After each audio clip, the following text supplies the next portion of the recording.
Halo sahabat dan kerabat Askara Radio di mana saja Anda berada. Salam damai dalam kasih Tuhan Yesus Kristus. Saya Frederick Makitan kembali lagi menjumpai Anda di ruang yang sama dalam acara Dia. Dan tema yang saya berikan untuk bagian ini adalah membalas kejahatan dengan kebaikan. Ya, itu kalimat tema yang saya buat. Didasarkan atas apa kata-kata Yesus yang tertulis dalam Matius pasal 5 ayat 38 sampai 42. Baiklah, sebelum kita meneruskannya, saya coba baca dulu bagian ini untuk kita dengar, simak bersama. Demikianlah kata-kata Yesus. Kamu telah mendengar firman mata ganti mata dan gigi ganti gigi.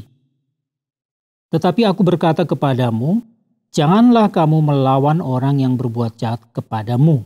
Melainkan siapapun yang menampar pipi kananmu, berilah juga kepadanya pipi kirimu.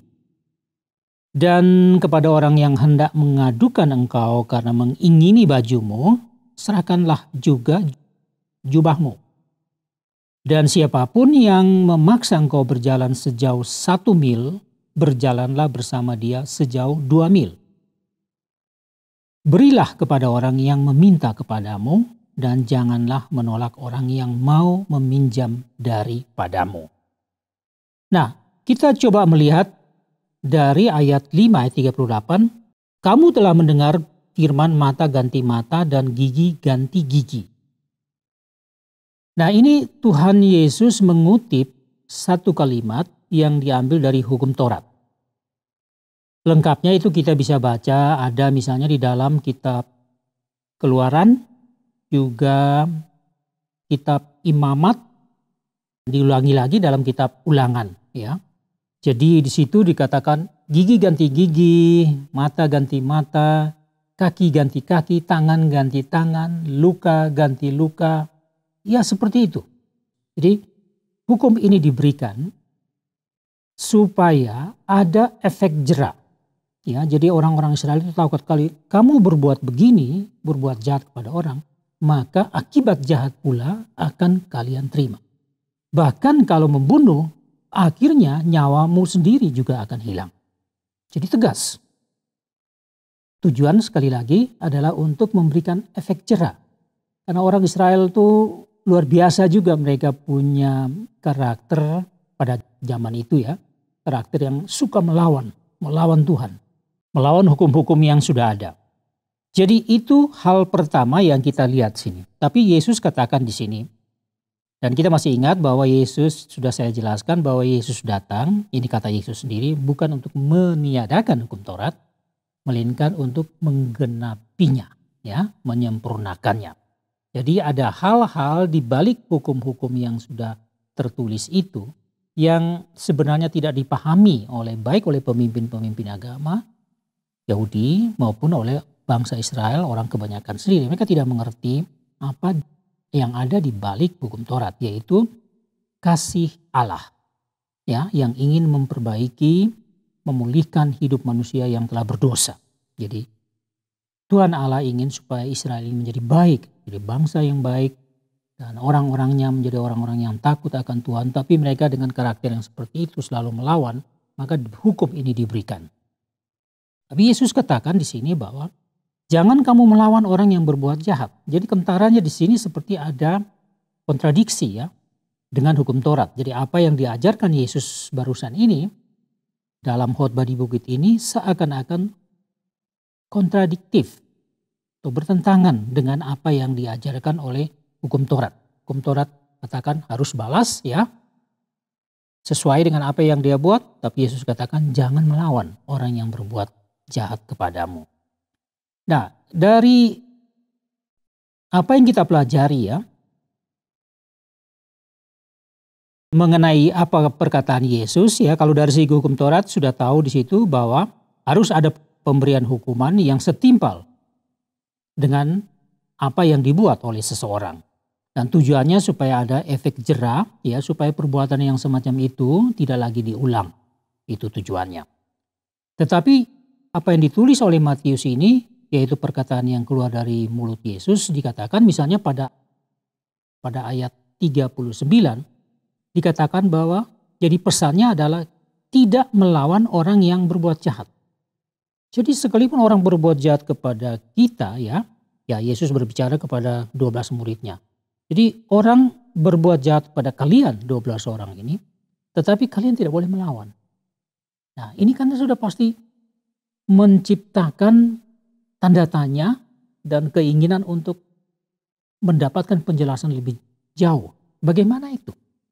Padahal orang kalau berbuat jahat kita harus balas juga sesuai hukum Taurat. Sesuai dengan apa yang dia buat. Kalau dia membunuh ya dia juga harus dibunuh. Tapi kenapa tidak boleh melawan? Ini aneh. Ya, entah apa pergumulan dalam pemikiran mereka kita tidak tahu karena tidak dicatat oleh para penulis kitab Injil. Yang kedua adalah memberikan apa yang diminta oleh orang yang membutuhkan. Jadi kepada kita ada orang-orang yang membutuhkan suatu. Hai murid-murid, ada orang-orang yang akan membutuhkan suatu dari kamu. Kamu harus berikan. Itu pesan Yesus. Jadi dengan memberikan gambaran atau ilustrasi seperti yang sudah dikatakan tadi. Kalau orang memaksa kita untuk berjalan 1 mil, jalan dengan dia 2 mil. Jadi kalau kita mau melihat di sini, seakan-akan orang yang berbuat jahat, yang berbuat dosa itu kok justru harus dipuaskan. Ya. Bahkan 2 kali lipat. Jadi apa yang ia butuhkan, apa yang ia lakukan harus dipuaskan. Nah ini menjadi masalah di dalam pemikiran ke-12 murid ini. Dan mungkin juga bagi kita untuk memahami hal ini. Jadi apa hal penggenapan hukum Taurat yang Yesus sering tekankan itu? Kalau kita lihat di sini ya, Yesus sebenarnya mau mengajarkan ya kepada murid-muridnya tentang hal yang tersembunyi dalam hati Allah di balik hukum Taurat itu. Apa itu? Kasih. Jadi hukum ini sebetulnya, hukum Taurat ini yang kentara begitu galak, begitu keras, sebenarnya di baliknya itu ada kasih Allah yang sangat besar. Ini yang Yesus mau ungkapkan karena mereka belum mengerti. Supaya murid-murid ini mereka harus menjadi orang-orang yang paham hati Allah di balik hukum-hukum Taurat yang selama ini sudah sekian lama ini mereka pelajari sejak dari kecil. Bahkan menghafalnya. Nah, kasih Allah ada di balik hukum Taurat. Kasih Allah yang bagaimana? Yesus mau menunjukkan kepada mereka bahwa kasih Allah inilah yang mampu mengubah pola pikir atau mengubah mindset manusia. Bukan hukuman. Jadi hukuman belum tentu bisa mengubah pikiran manusia, mengubah hati manusia dari hati yang jahat menjadi hati yang baik. Tetapi kasih itulah yang akan mengubah. Tentu ini juga tidak begitu gampang ya untuk dipahami. Dan kasih Allah itu tidak hanya mengubah cara berpikir atau pola pikir atau mindset ya.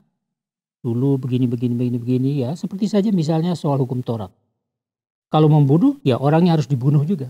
Harus mendapatkan hukuman mati. Dilempari dengan batu sampai mati misalnya. Sekarang harus berubah dalam mindset mereka. Enggak. Orang yang melakukan kejahatan semacam itu harus dihadapi bukan dengan begitu. Jadi tidak melawan. Ya, tidak perlu counter attack pada mereka.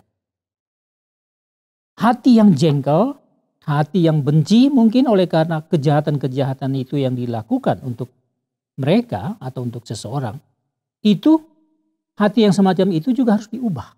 Dan akan berubah. Dan hanya kasih Allah yang bisa mengubahnya. Ya, tentu saja ini juga jadi pertanyaan. Bagaimana kita mengerti hal itu? Selain itu bahwa kasih juga mengubah pola hidup. Apa itu pola hidup atau cara hidup ya. Kalau dulu hidupnya begini ya, nanti sekarang hidupnya berubah. Tidak seperti itu lagi ya. Jadi menjadi baik pada pandangan Allah. Tidak seperti yang selama ini mereka pikirkan berdasarkan hukum Taurat. Jadi secara jelas Yesus mau mengajarkan murid-muridnya atau mengajarkan kepada kita sekalian Intinya adalah membalas kejahatan dengan kebaikan. Jadi, kalau kita membawa juga ke dalam kehidupan kita sehari-hari. Kalau orang maki kita, apakah kita harus balas dengan makian? Tidak. Padahal manusia ini punya kecenderungan itu. Begitu orang maki dia, jengkel dia, dan dia mau menggunakan kata-kata yang lebih pedas lagi untuk memaki orang. Orang memfitnah dia tidak akan diam. Dia akan mau bagaimana memfitnah orang itu atau membalas dan timbul dendam. Inilah kecenderungan-kecenderungan manusia berdosa. Nah, Yesus mau katakan bahwa kebaikan itu yang harus dipakai untuk melawan kejahatan. Kebaikan itu lahir dari kasih Allah. Tidak lahir dari manusia, tapi datang dari kasih Allah. Yaitu yang dikatakan kasih Allah di belakang Kumtorat itu.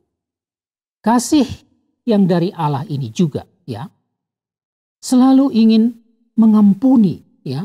Jadi ini juga heran. Jadi orang berbuat jahat kepada kita, kita harus mengampuni. Seakan-akan menghilangkan, seakan-akan dia tidak pernah berbuat jahat kepada kita.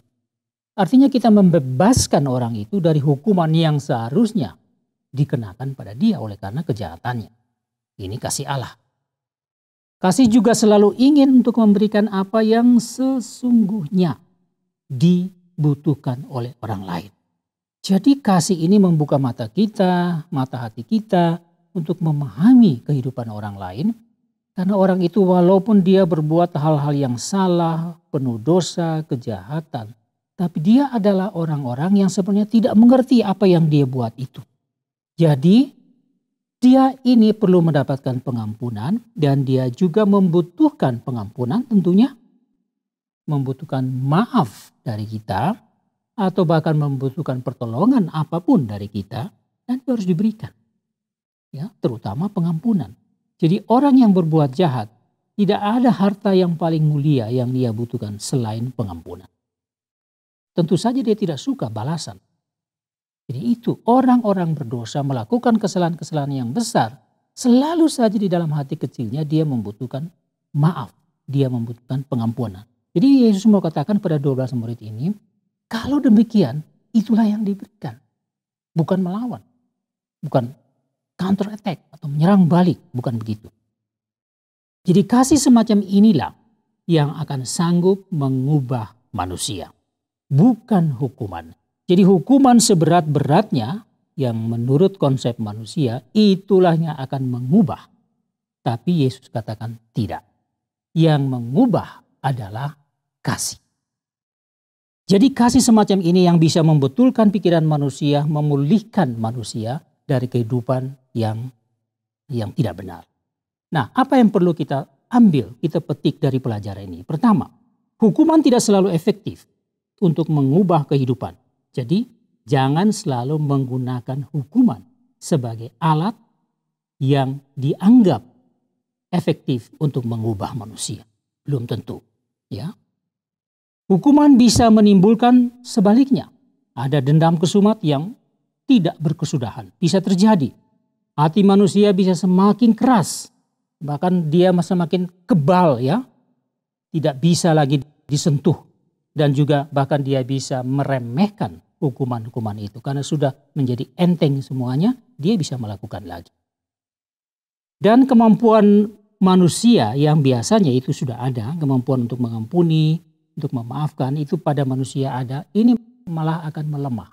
Hukuman terus-menerus akan membuat kemampuan seseorang untuk memaafkan juga melemah. Jadi kalau kita terus menghakimi dan ingin orang dihukum ya. Orang yang bersalah kita ingin selalu dihukum dan kita ingin menghakimi terus-menerus, maka kemampuan kita untuk memaafkan, untuk mengampuni seseorang pun akan melemah. Padahal itu juga adalah perintah dari Tuhan. Kedua, bahwa kejahatan itu sebenarnya bersumber dari dosa. Jadi dosa ini adalah sebuah status ya, status berdosa. Seakan-akan manusia berdosa ini adalah merupakan manusia yang ada di dalam perhambaan dosa. Jadi dia ada di bawah kuasa dosa. Jadi dosa bukan hanya sekadar perbuatan salah atau perbuatan dosa. Tapi dosa adalah sebuah status di mana kita sudah takluk kepada dosa itu sendiri. Yang di belakangnya ada iblis Sehingga kita tidak bisa berbuat lain. Kita selalu cenderung berbuat dosa. Jadi yang berikut, sebaliknya di dalam diri seseorang ada hati nurani, ada kesadaran yang tinggi tentang hal baik dan yang jahat. Ada kemampuan untuk memilih yang baik ketimbang yang jahat. Itu kemampuan-kemampuan yang baik itu telah diberikan oleh Tuhan kepada siapapun yang lahir di dunia ini. Ya, tinggal itu berkembang atau tidak. Berikut kebaikan dalam kasih, yaitu kasih Allah yang ada di dalam diri setiap orang mempunyai kekuatan yang sangat besar untuk mengubah. Jadi, yang harus dikembangkan dalam diri bukanlah bagaimana menghukum orang, tetapi bagaimana berbuat baik kepada orang sekalipun dia bersalah atau dia berbuat dosa. Ini yang harus dikembangkan terus-menerus di dalam hidup ini. Dan kita melihat bahwa pertobatan manusia ya sesungguhnya terjadi sebenarnya bukan karena hukuman-hukuman. Banyak orang yang punya dosa-dosa besar ya kejahatan. Mereka bertobat dan menjadi orang baik oleh karena kasih Allah yang telah mengubah. Bukan karena banyaknya hukuman yang terus menimpa diri. Orang itu baru dia bertobat. Tidak. Ya, seperti saya sudah katakan, dia bisa menjadi kebal. Dan dia bisa menjadi orang yang lebih jahat lagi. Maka kita harus belajar untuk berbuat baik terhadap orang yang jahat sekalipun. Ini penting bagi seorang beriman. Murid-murid, 12 murid itu harus belajar bagaimana mengembangkan perbuatan baik itu. Terutama kepada orang-orang yang kita anggap suka berbuat jahat, suka berbuat dosa. Dan hal melakukan yang baik ini akan dengan sendirinya makin lama membuat kita mampu untuk melakukan lebih baik lagi. Dan akhirnya hal mengampuni dan hal menolong orang yang jahat bukan lagi satu hal yang terlalu besar, yang terlalu berat di dalam hidup kita. Dan yang terakhir, percayalah bahwa hati seorang yang jahat dapat diluluhkan oleh kebaikan seseorang. Karena kebaikannya itu berasal atau bersumber dari kasih Allah. Sekali lagi, kasih Allah memampukan kita untuk memperbaiki hidup manusia, memulihkan hidup manusia. Jadi jangan membalas kejahatan dengan kejahatan. Yesus katakan kesimpulannya adalah balaslah kejahatan dengan kebaikan yang bersumber dari hati Allah. Itulah penyempurnaan hukum Taurat dalam hal ini. Baiklah saudara, cukup sekian perenungan kita pada hari ini. Cukup sekian pertemuan kita pada hari ini. Saya mengucapkan banyak terima kasih atas perhatian Anda. Dan saya berharap dan berdoa agar ada sentuhan surgawi untuk Anda pada hari ini melalui perenungan ini. Dan saya sudah waktunya untuk berpisah dengan Anda untuk kita bertemu lagi pada episode yang berikut. Get your message, have a good day and see you next time.